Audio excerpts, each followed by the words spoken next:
सर्वप्रथम मैं अपने कर कमलों को जोड़कर विघ्नहर्ता, मंगलमूर्ति, बुद्धि प्रदाता श्री गणेश भगवान को नमन करती हूँ। जय गणेश देवा, जिनके नाम का स्मरण करते ही हर कार्य सिद्ध होता है, जिनकी कृपा से अंधकार भी प्रकाश में बदल जाता है।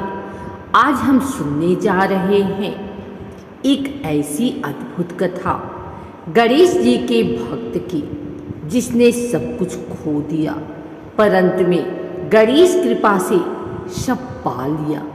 यह कथा है आज के युग की, जहाँ इंसान अपनी परेशानियों में भगवान को भूल जाता है, पर भगवान अपने भक्त को कभी नहीं भूलते। आरंभ जीवन की ठोकरें। शहर नागपुर के एक छोटे से मोहल्ले में एक युवक रहता था, अमित शर्मा। अमित एक साधारण मध्यवर्गीय परिवार से था। उसके पिता सरकारी नौकरी में थे, पर कुछ साल पहले उनका देहांत हो गया। माँ ने सिलाई का काम करके किसी तरह घर चलाया और अमित को पढ़ाया। अमित बचपन से ही होशियार था। कॉलेज खत्म करके उसने इंजीनियर की डिग्री ली, पर नौकरी के लिए दर दर भटकने लगा। हर जगह अपना प्रोफाइल अच्छा है, पर फिलहाल वैकेंसी नहीं है।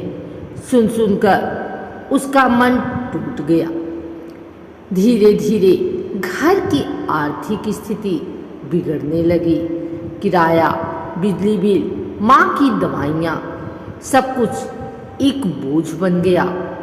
अमित अक्सर सोचता, भगवान आखिर मैंने ऐसा क्या पाप किया कि हर रास्ता बंद है। उसी दौरान भाद्रपद महीने की गणेश चतुर्थी आने वाली थी। मोहल्ले में हर साल गणेश उत्सव धूमधाम से मनाया जाता था। इस बार भी बच्चे बूढ़े सब मिलकर मंडप बना रहे थे। अमित बस दूर से देखता रहा। उसकी माँ बोली, बेटा तू भी कुछ सेवा कर ले। गणपति बप्पा की कृपा बिना जीवन अधूरा है। अमित उदास होकर बोला, माँ जब भगवान सुनते ही नहीं तो सेवा का क्या मतलब। माँ मुस्कुराई, बेटा भगवान सुनते हैं, पर तब जब हम बोलना बंद करके मन से पुकारते हैं। उस रात अमित को नींद नहीं आई। सुबह जब आँख खुली तो उसने देखा सामने मंदिर की ओर से ढोल ताशे बज रहे थे। गणपति बप्पा मोरिया, मंगलमूर्ति मोरिया। कुछ हुआ उसके भीतर। वह उठकर मंदिर गया और पहली बार बिना किसी मांग के सिर्फ श्रद्धा से हाथ जोड़ दिए।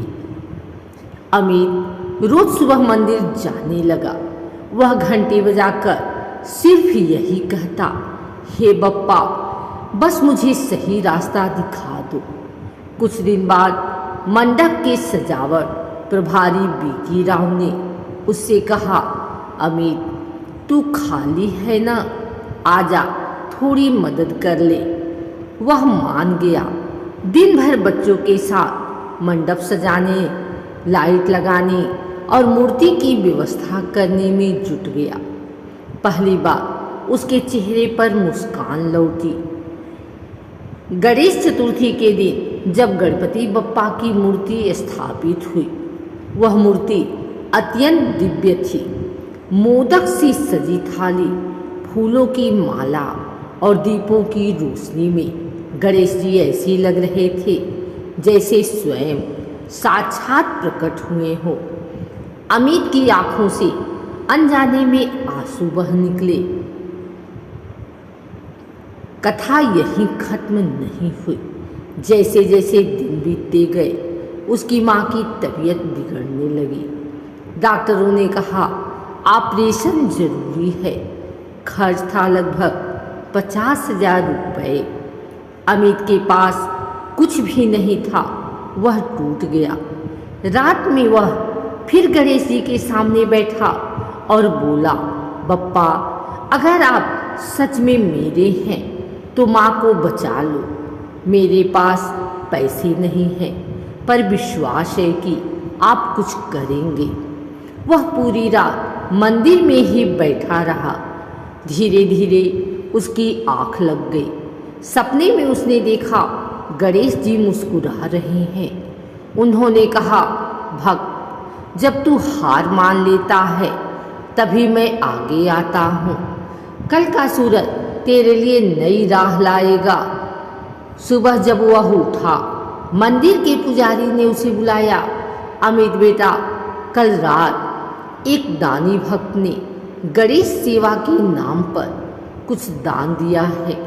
शायद भगवान की इच्छा थी। ये तुम्हारे लिए है। लिफाफे में 50,000 रुपये थे। अमित स्तब्ध रह गया। उसने कुछ नहीं कहा, बस गणेश जी के चरणों में सिर झुका दिया। माँ का ऑपरेशन सफल रहा। अमित ने तय किया कि वह जीवन में जो भी करेगा गणेश जी का नाम लेकर ही करेगा। उसने छोटे बच्चों को ट्यूशन पढ़ाना शुरू किया और खाली समय में मंदिर की सेवा करता रहा।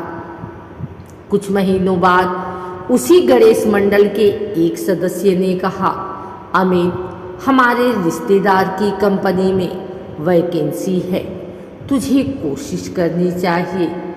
अमित ने इंटरव्यू दिया और वही कंपनी उसे जॉब दे देती है। जब वह पहली सैलरी लेकर आया तो माँ के साथ सीधा गणेश मंदिर गया और कहा, बप्पा, ये सब आपकी देन है। पर कथा यही खत्म नहीं हुई। 1 साल बाद कंपनी में भारी आर्थिक संकट आया। कई कर्मचारियों की तरह अमित की नौकरी भी चली गई। लोग कहने लगे, तेरे गणपति ने फिर तेरा साथ छोड़ दिया।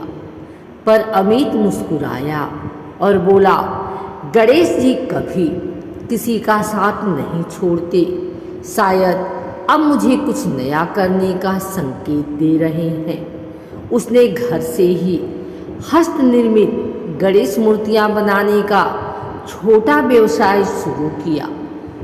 वह हर मूर्ति बनाते समय बप्पा से प्रार्थना करता, हे गणेश जी, यह मूर्ति किसी के घर में सुख और शांति लाए।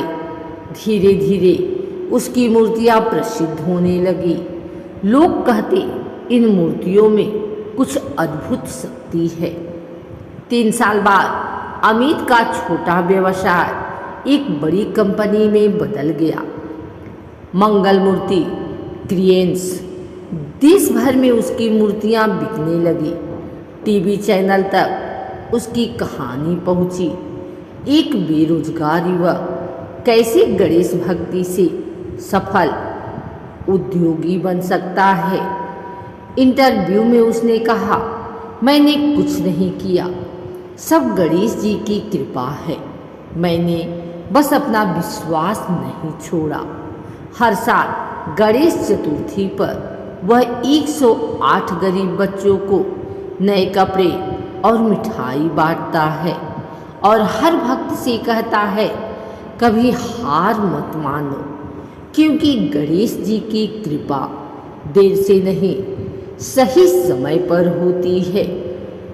प्रिय श्रोतागण, यह थी गणेश जी की अद्भुत कथा, जहाँ एक साधारण युवक ने कठिनाइयों के बीच भी भगवान पर विश्वास नहीं छोड़ा और गणेश जी ने उसे इतना ऊंचा उठा दिया कि वह औरों के लिए प्रेरणा बन गया। कहते हैं, जब भक्त का विश्वास अटल होता है तो भगवान की कृपा अनंत होती है।